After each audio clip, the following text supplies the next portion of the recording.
Anak-anak di sini tingkah lakunya itu sudah mulai berubah. Dia datang, ibu, tolong mau pulang belajar di sini. Kenapa? Di sana lain. Guru-gurunya kejam-kejam. Dampak dari konflik yang terjadi di Kabupaten Poso itu sangat sistemik dan juga merusak sendi-sendi kehidupan. Sudah semakin terkikis karena perkembangan peradaban manusia. Bagaimana agar supaya anak-anak bangsa yang ada di sana itu tidak kena dampak yang terlalu jauh. Berangkat dari keprihatinan itu melihat apa sih sebenarnya yang membuat konflik yang pernah terjadi di Poso. Kami mengharapkan bahwa anak-anak akan hidup dengan lebih baik. Kalau kita tidak memulai dari sekarang, satu generasi anak-anak kita ini akan tercerabut dari akar budayanya.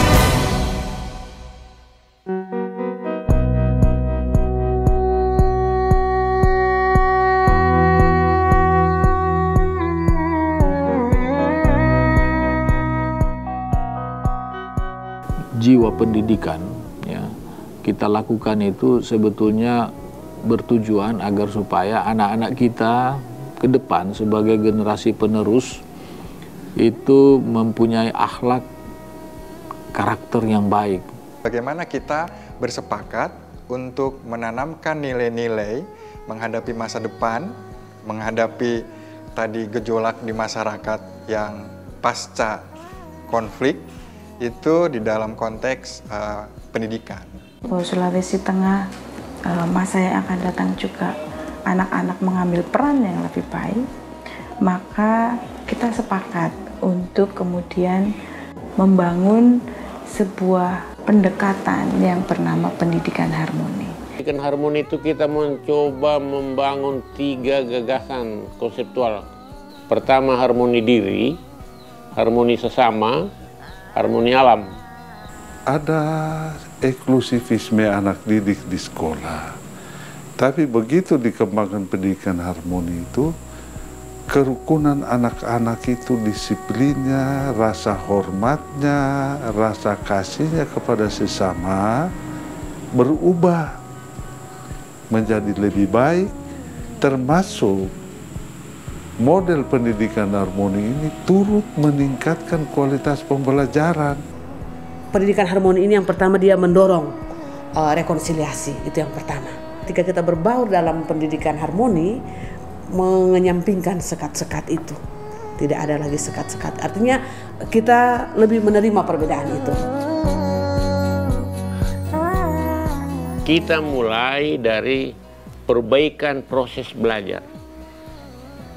Kita mulai di sini bukan mulai dari isinya. Mulai bagaimana proses pembelajarannya. Melalui pendidikan harmoni, kami ingin mengubah paradigma berpikir para guru, ya, bahwa sesungguhnya mengajar di kelas itu bukan sebuah beban, ya. Mengajar di kelas itu bukan sebuah beban. Ketika kita dari guru, ya, itu merasa enjoy untuk pekerjaan itu, kita mencintai pekerjaan kita sebagai guru. Pendidikan harmoni ini baru bisa kami perkenalkan bagaimana kearifan lokal yang ada. Jadi lingkungan yang ada di sini kami jadikan sumber belajar. Pendidikan harmoni, anak-anak itu diajak untuk secara bersama-sama akrab, bebas mengemukakan pendapat dan lain sebagainya, sehingga proses pembelajarannya mereka aktif, tidak ada unsur kekerasan, tidak ada unsur keengganan mereka terhadap gurunya. Pendidikan nilai yang kami kembangkan di sini kurikulum integrated, kurikulum terpadu. Kalau di kelas ada mata kuliah IPS, pendidikan moral Pancasila atau IPA, pendidikan agama apalagi, bahasa Indonesia, olahraga, semua mata pelajaran itu kita coba masukkan nilai-nilai harmoni itu. 2 tahun kita praktekkan, kita adakan penelitian. Hasil penelitian menunjukkan bahwa dibandingkan dengan tahun sebelumnya, sekolah-sekolah kita saja sudah peminatnya lebih banyak, murid. Itu satu.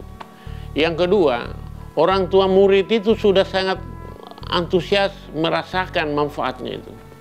Sebelum ada pendidikan harmoni, pertama itu muridnya memang takut bertanya, takut kepada gurunya, mereka anggap guru itu seperti apa. Setelah adanya pendidikan harmoni, muridnya lebih percaya diri, gurunya juga lebih kreatif. Kemarin waktu sebelum pendampingan, sebelum pendidikan harmoni, jujur kami belum tahu apa-apa.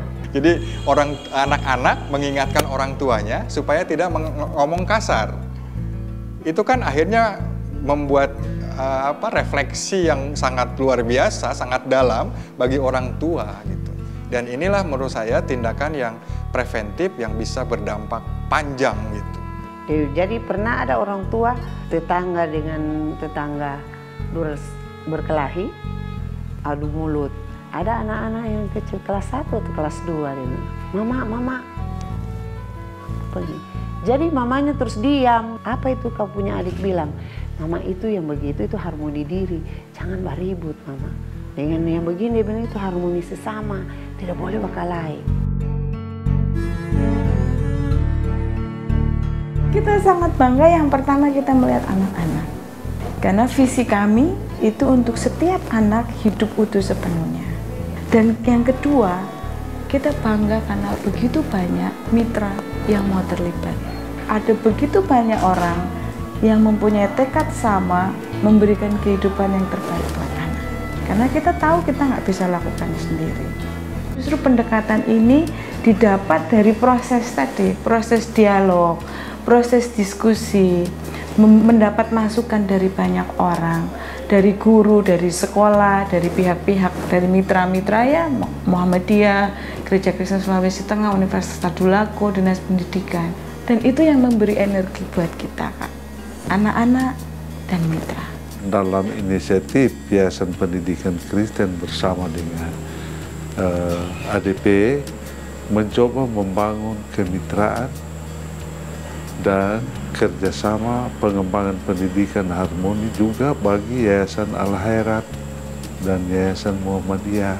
Sebagai orang yang bergerak di bidang pendidikan, sangat merasa ini bagian dari kewajiban untuk membangun sesegera mungkin membangun pendidikan harmoni kepada seluruh peserta didik.